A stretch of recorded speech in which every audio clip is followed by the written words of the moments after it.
जब से ये संघी आया ना, जिनका आजादी से लेकर आंदोलन से लेकर कोई कुर्बानी बलिदान नहीं है, वो हमें देशभक्ति समझाएंगे। माफी चाहूंगी, 2 कौड़ी के लोग हैं, दंगा जीवी है ये। इनको इनकी औकात, इनकी हैसियत जो है आने वाले 3 सालों में दिखा देगा, देश दिखा देगा। ये बकवासबाजी बंद करें। नमस्कार, आप देख रहे हैं बहुजन टीवी और मैं आपके साथ प्राची हूँ। हमारे साथ अलका जी जुड़ी हैं और इनसे हम बात करेंगे जिस तरह से संसद में, राज्यसभा में प्रधानमंत्री ये कहते हैं कि आंदोलन करने वाले लोग आंदोलन जीवी हैं, इस पर हम बात करेंगे। एक सवाल हमारा बस आंदोलन जीवी वाला है। जिस तरह से आंदोलनों को एक तरह से टारगेट किया गया है और कहा गया है कि आंदोलन जीवी लोग हैं जो कि सिर्फ आंदोलन करते हैं, इसके पीछे उनका कोई एजेंडा है? दंगा जीवियों, जुमला जीवियों, जीवी से जानने की जरूरत नहीं है हमें कि आंदोलन पवित्र शब्द है, उसकी परिभाषा क्या है। अगर आप हमें आंदोलन जीवी कह रहे हैं तो ये हमारे लिए सम्मान और फख्र की बात है कि हम सब आंदोलन जीवी हैं। हम उनकी तरह दंगा जीवी या जुमला जीवी नहीं है। और इस देश को आंदोलन जीवियों की सख्त जरूरत है, खासतौर से उस समय पर जब हमारे देश का अन्नदाता दिल्ली की दहलीज पर अपने साथ हो रहे अन्याय, इन 3 कृषि कानूनों के खिलाफ बैठा है। हमें आंदोलन जीवी की जरूरत है जब देश का युवा रोजगार मांग रहा है और बेरोजगार भटक रहा है। हमें आंदोलन जीवियों की जरूरत है कि देश की बेटियों के साथ जघन्य अपराध हो रहे हैं और सरकार खामोश होकर अपराधियों के साथ होकर उन्हें बचाती है। तो मुझे लगता है सम्मान का शब्द है। संघी नहीं समझ सकते जिन्होंने आजादी से पहले अंग्रेजों की गुलामी की, मुखबरी की, दलाली खाई उनकी, वो नहीं समझ सकते आंदोलन पवित्र शब्द क्या है। इस स्वतंत्रता का आंदोलन ना हुआ होता तो आज ये देश आजाद होकर यहाँ तक ना पहुंचा होता। तो प्रधानमंत्री जी ने एक बहुत गलत तरीके से इसे पेश किया है। मुझे लगता है उन्हें माफी मांग लेनी चाहिए। अभी तक तो हमारे 60 करोड़ अन्नदाता को खालिस्तानी, आतंकी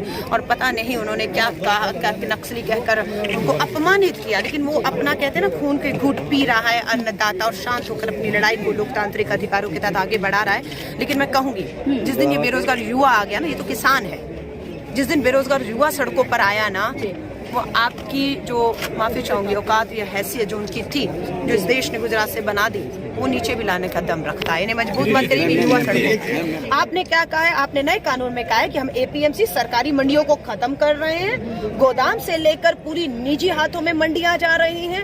न्यूनतम समर्थन मूल्य पर कानून लाने में क्या परेशानी है आपको?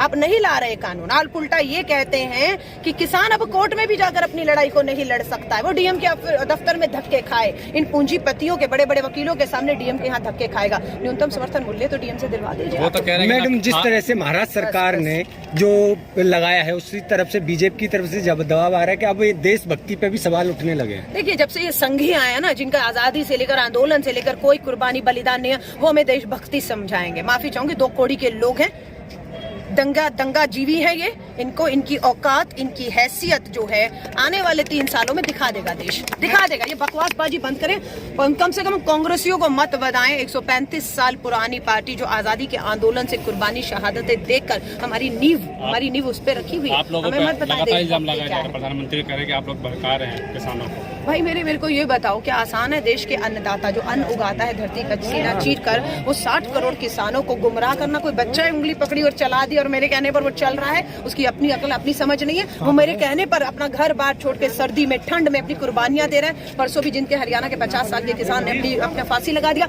बल्कि मैं आपको गुमराह करती हूँ, चलिए लगाइए फांसी। लगा लेंगे क्या फांसी? मेरे कहने पर लगा लेंगे। लेकिन आप समझ रहे हैं, हल्के में मत लीजिए। अभी तो बेरोजगार युवा सड़कों पर नहीं आया, अभी तो सिर्फ देश का अन्नदाता आया है। आप समझ रहे हैं, जब बेरोजगार युवा और हमारी बेटियों के साथ जिस तरह के अपराध हो रहे हैं, अगर सब सड़कों पर आ गए तो प्रधानमंत्री जी अपनी कुर्सी छोड़कर गुजरात। जितने बॉर्डरों पर कीले गाड़ दी गई हैं, बैरिकेडिंग कर दी है, क्या लग रहा है बिल वापस लेगी सरकार? मन सा लग रहा है। कांग्रेस पे आरोप लगते हैं, मैं आपसे पूछना चाहती हूँ आपके माध्यम से, आजादी से आज तक का 70 साल का इतिहास उठाकर देखिए, कभी इस तरह की घेरेबंदी हुई हो, इस तरह से कील गाड़ कर, तारे लगाकर? अरे इतनी मुस्तैदी चीन के बॉर्डर, हमारी एलएसी पर, हमारी सीमाओं पर, पाकिस्तान चाइना जहां बैठा हुआ है, मैं घूर के देख रहा है। आप सिक्किम में देखिए, लद्दाख में देखिए, अरुणाचल में आकर गांव बसा दिया है। इतनी किलेबंदी वहां कर दी होती, किलेबंदी की भी किसके लिए? हमारे अन्नदाता के लिए, किसानों के लिए। तो ये तो होने नहीं देंगे। ये खुला इनका बहुमत के दम पर, पूंजीपतियों के पैसे के दम पर ये सत्ता बोल रही है। सिद्धू को गिरफ्तार किया गया, उसको किस तरह देखती हैं? 15 दिन बाद 26 जनवरी से आज 9 तारीख आ गई 15 दिन हो गए। ठीक है, ये वही पुलिस है, दिल्ली पुलिस, जिसका डंका पूरे देश में, खुफिया विभाग का डंका, गृह मंत्रालय का डंका पूरे विश्व में गूंजता था भारत सरकार का।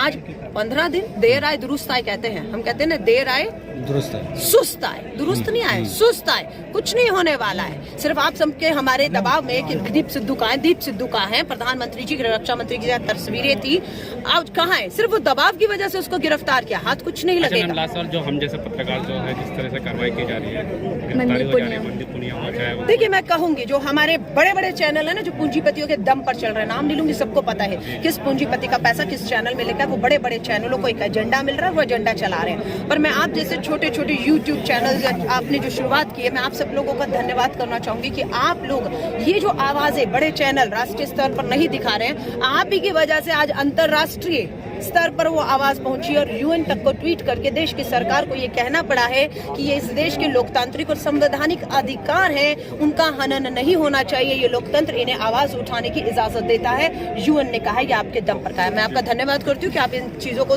दिखाइए, सच्चाई दिखाइए। यहाँ कितने लोग हैं जो कहते हैं कांग्रेस खत्म हो गई, दिखाइए आज कांग्रेस खत्म नहीं हुई है। इस कांग्रेस को मजबूर मत करिए, इस संसद का घेराव किया है, भगत सिंह की तरह संसद के अंदर भी जाने का दम रखते हैं। नरेंद्र मोदी जी से बड़ा ड्रामेबाज, नौटंकीबाज कोई नहीं हो सकता है। इतना बड़ा ड्रामा, मुझे लगता है गलती से वो राजनीति में आ गए, उन्हें तो अपनी एक महिला मंत्री के साथ थोड़ा एक्टिंग की प्रैक्टिस करके बॉलीवुड चला जाना चाहिए था। दोनों के पास कोई काम नहीं है एक्टिंग करने के अलावा।